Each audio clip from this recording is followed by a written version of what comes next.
Olá, amigos da Pérola FM, novas canções. Del Nogueira por aqui, com o programa Palavra e Vida.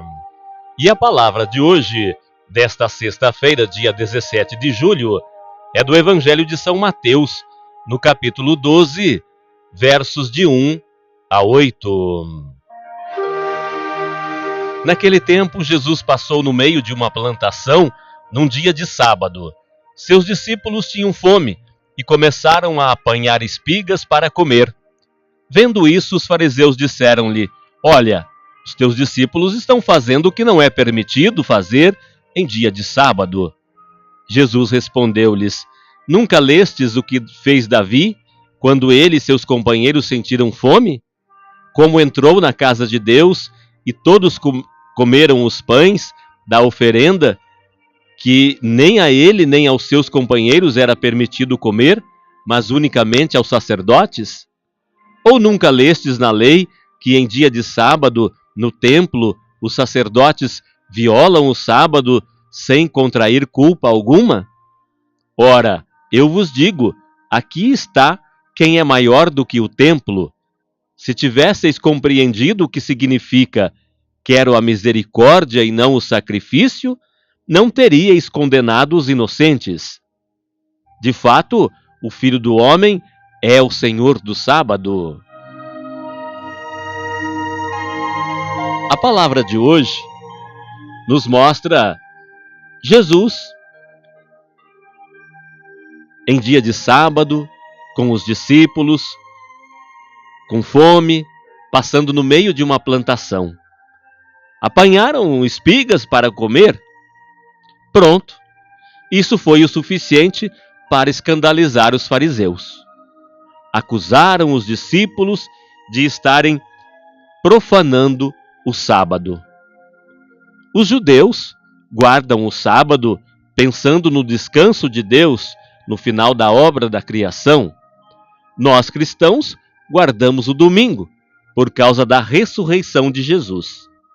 Os muçulmanos já guardam a sexta-feira, festejando o dia em que Deus, Alá, criou o homem. No tempo de Jesus, a interpretação que os hebreus faziam do sábado era muito rigorosa, cheio de normas e detalhes. Não se podia trabalhar de jeito nenhum.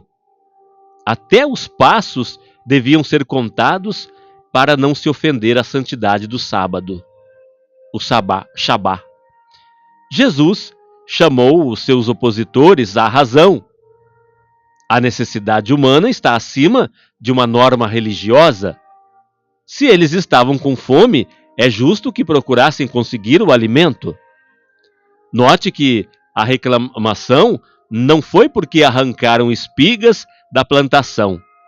Isto era possível. O que não se podia fazer, isso em dia de sábado.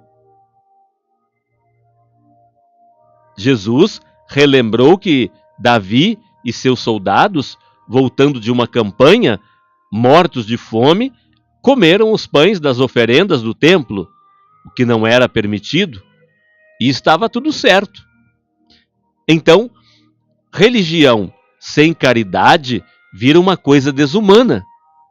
Jesus recordou um ensinamento escrito no profeta Oséias, no Antigo Testamento: quero a misericórdia e não o sacrifício.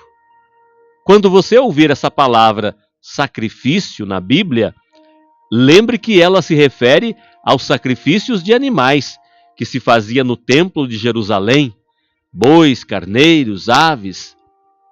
O sacrifício é uma forma de culto muito comum nas religiões antigas. Então, Deus está dizendo nesta palavra do profeta que prefere a misericórdia ao sacrifício de animais. O verdadeiro culto é o da misericórdia, do amor, da caridade para com o próximo. No livro do profeta Isaías, também no Antigo Testamento, há uma reclamação de Deus. Deus reclama do culto que está recebendo.